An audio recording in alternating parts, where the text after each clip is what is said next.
आज आलो आहे आपण कोवळ्याच्या प्लॉटमध्ये, ज्याला कद्दू पण म्हणतात हिंदीमध्ये, कुंबळा पण म्हणतात। आणि अशा प्लॉटमध्ये आज आपण बघत आहोत। जबरदस्त हा प्लॉट जमलेला आहे।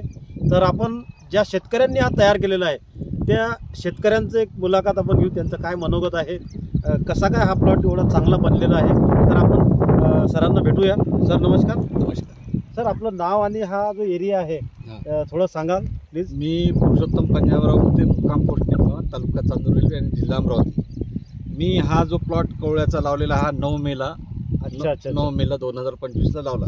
आणि याच्यामध्ये 2 व्हेरायटी आहे।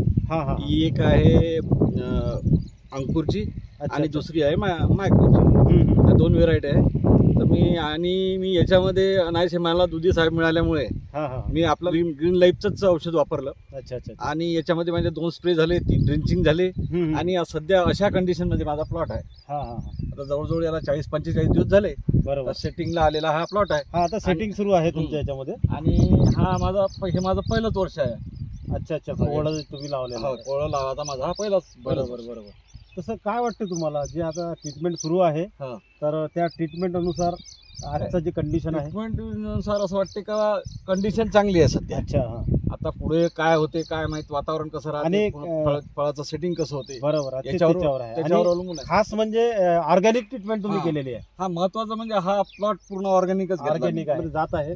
तर केमिकल वरचे जे प्लॉट आहे त्याच्यामध्ये येलो मोजॅकचा प्रॉब्लेम खूप आलेला आहे, अक्षरशः प्लॉट पण बसलेले आहे।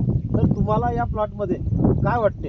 येलो मोजॅक माझ्या प्लॉट मध्ये तसं फक्त 4-5 झाडं होते, 4-5 झाडं तुमच्या प्लॉट मध्ये येलो मोजॅक। आणि मी ज्यावेळेस स्प्रेइंग वगैरे झालं माझा कंट्रोल मध्ये आहे।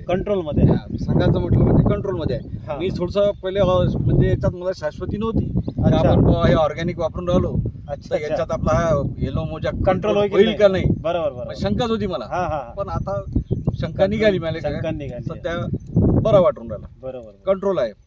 म्हणजे आता एक क्लिअर झालं की ग्रीन लाईफच्या प्रॉडक्ट वापरल्यामुळं हा जो येलो मोजॅक वगैरे हा येतच नाहीच्या बरोबर आहे। आणि जे ग्रीन लाईफचे प्रॉडक्ट आहे ऑर्गॅनिक आहे, जमीन पण बनते।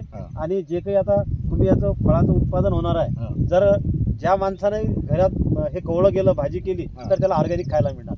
म्हणजे हे पुण्याचं काम तुम्ही करत। मला एक सांगा, आता टाइम असा आला आहे का मी स्वतः फार्मसी झालो, माझं स्वतःचं मेडिकलही होतं। बरोबर, आणि मी मेडिकल लाईन मध्ये असल्यामुळे सांगतो तुम्हाला का आपल्याला पुढं याच्यामध्ये ऑर्गॅनिक मध्येच यावं लागतं। बरोबर आहे, कारण का आजकाल जे डिसीज वाढले, कॅन्सरचा प्रकार डिसीज आहे, बाकीचे डिसीज आहे, हे जे ऍसिडिटी आहे, हे जे प्रॉब्लेम होऊन राहिले, हे आपले सर्व केमिकल मुळेच होऊन राहिले। बरोबर सर, बरोबर। त्याच्यामुळे ही काळाची गरज आहे। मग सर, मला थोडंसं एक, जे आता ग्रीन लाईफची शेतकरी वापरतात आणि जे नाही वापरत त्याच्यासाठी तुम्ही काय सांगू इच्छिता सर? ग्रीन लाईफ त्यांना जोपर्यंत आपण पटवून देत नाही आणि त्यांच्या जोपर्यंत लक्षात नाही येत, बरोबर, तोपर्यंत ह्या गोष्टी कळत नाही। म्हणजे जसा मी यावर्षी माझा हा पहिलाच ऑर्गॅनिकचा प्लॉट आहे। मी फक्त घरच्यासाठी गहू वगैरे घेतो, तर त्याच्यामध्ये ऑर्गॅनिक खत वगैरे वापरत असतो घरच्यासाठी। पण मी हा मोठा त्याच्यामध्ये हाच प्लॉट म्हणजे ऑर्गॅनिकचा प्लॉट केला। याच्या पुढे आपण करू, भाजीपाला करू, बाकी बिलकुल म्हणजे जे आपलं जे फूड आहे त्याच्यामध्ये तर तुम्ही ऑर्गॅनिकच वापरायला पाहिजे। खूप छान माहिती मित्र। आपण बघितलं आज हे निमगावान गाव आहे आणि या गावामध्ये एकच प्लॉट इथं आहे। आणि या प्लॉटमध्ये एक सक्सेस प्लॉट ज्याला म्हणतो आपण, तो सक्सेस प्लॉट।